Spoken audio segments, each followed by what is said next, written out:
Hi guys, it's Emily. I read 7 books in February and I'm excited to show you them today in my wrap up. The first book that I read, or actually completed in February, was The Amazing Adventures of Kavalier and Clay by Michael Chabon.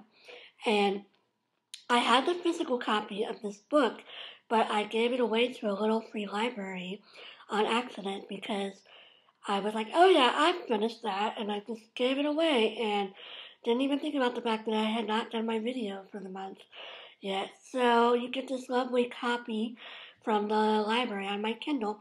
My cover was not the same as that cover. It was a different cover, but this is actually a really pretty cover, and I'm glad I get to temporarily look at it.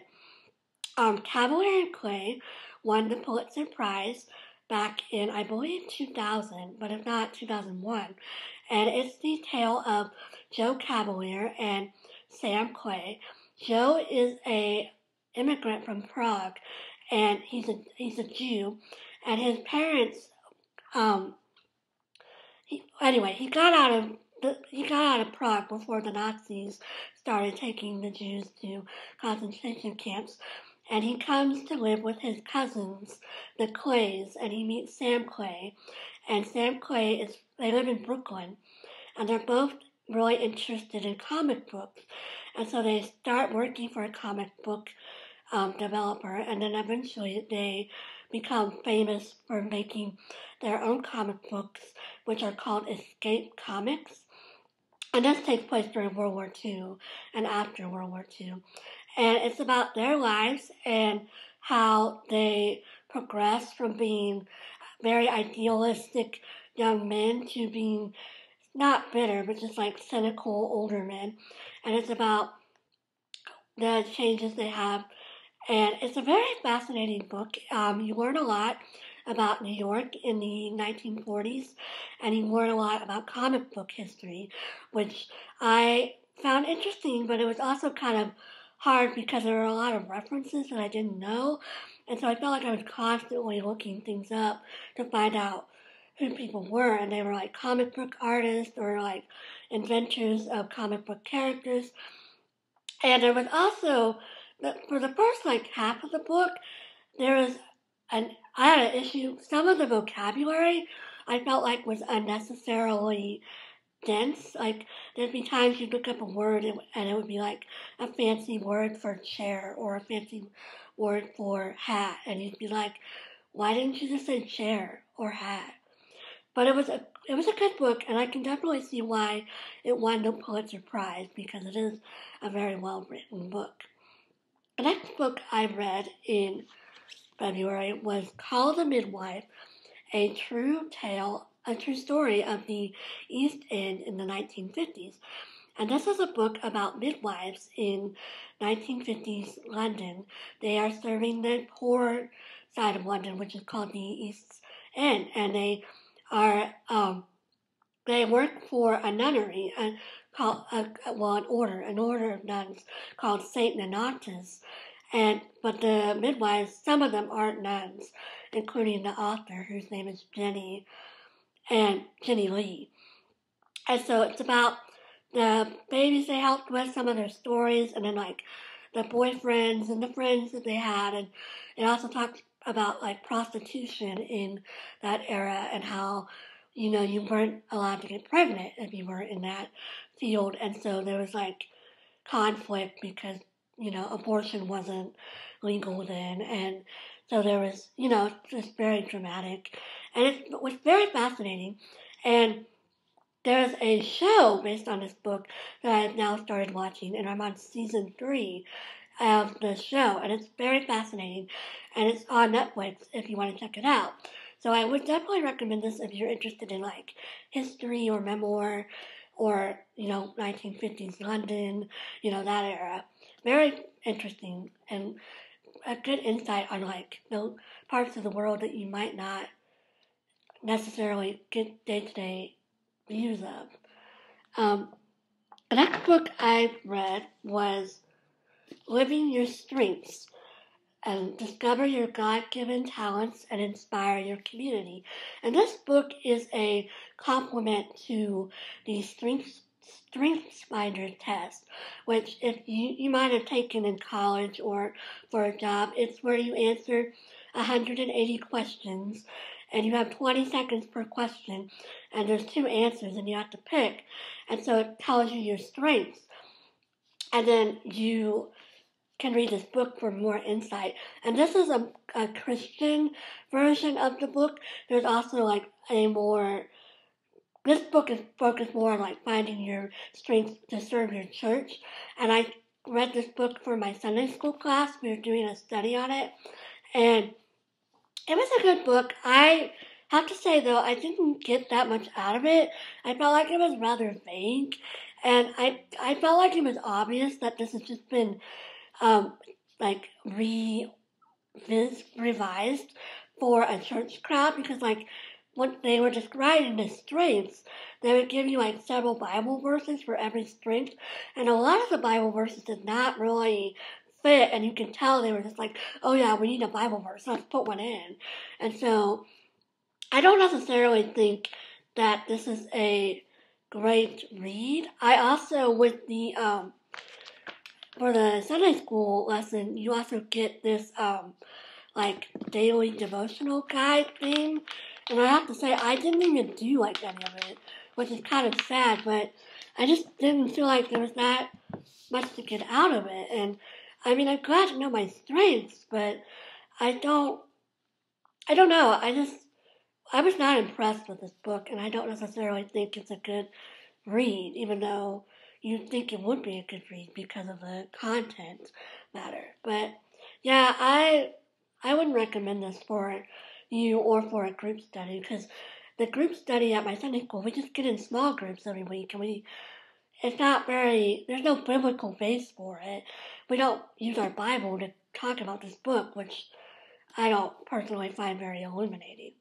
But I'm glad I got to do the study with my Sunday school, because I do enjoy my Sunday school class quite a lot.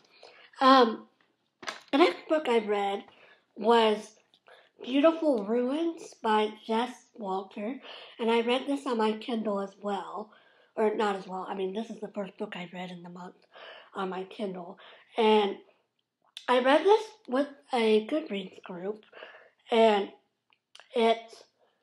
we have a buddy read every month, and so this was my buddy read for the month of February.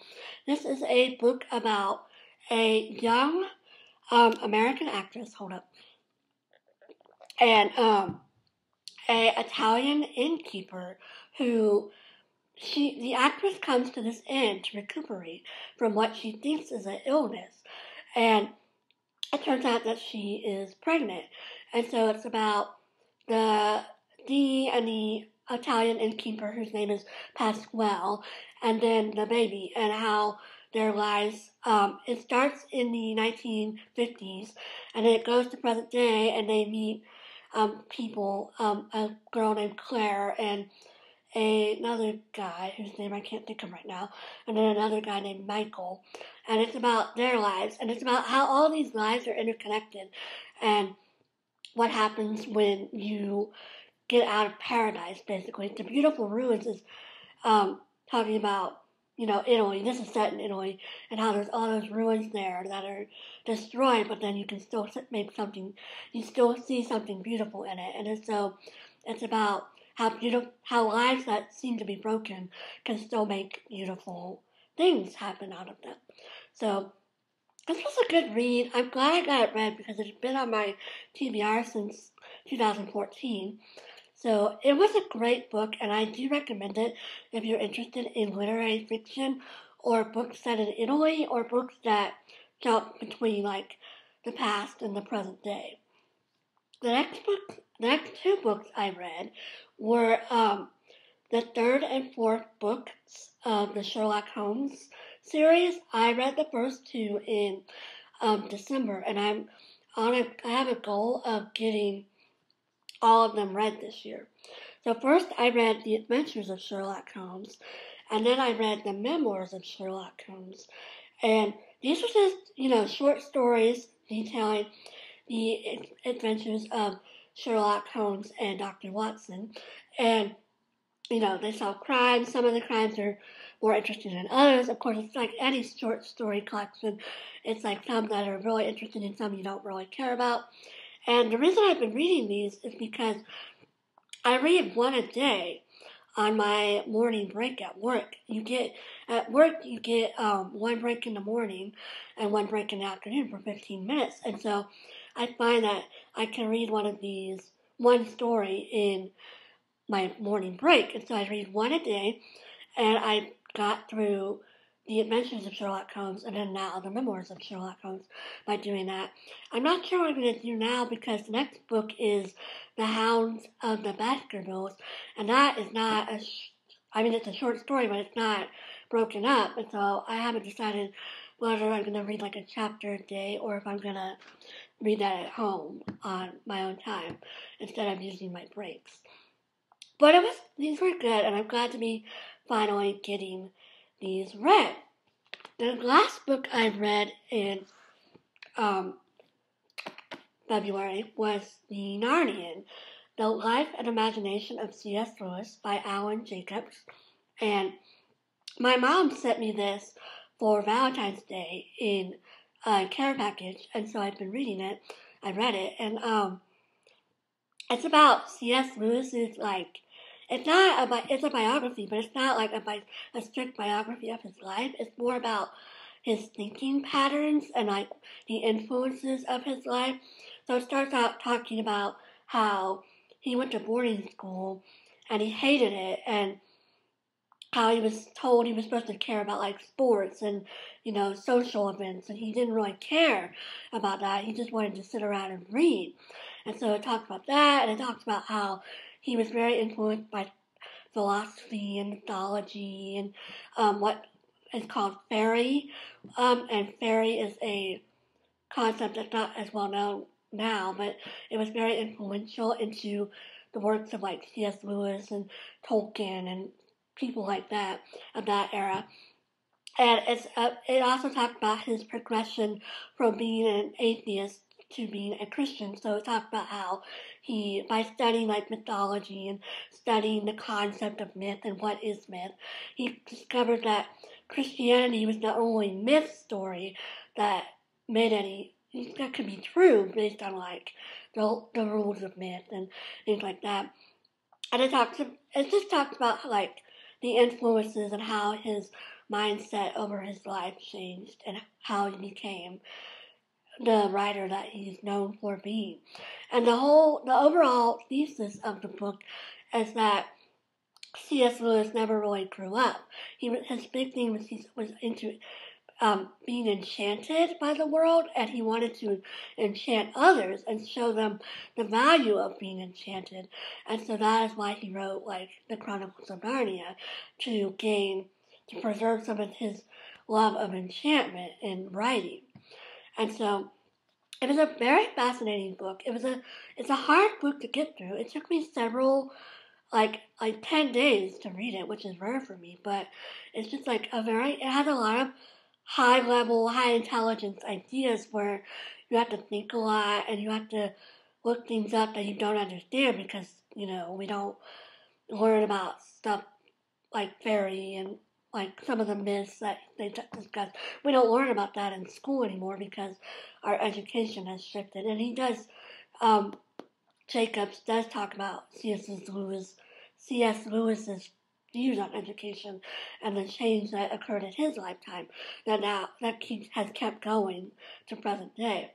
So a very fascinating read, and I would definitely encourage anyone who's interested in learning more about C.S. Lewis to check it out.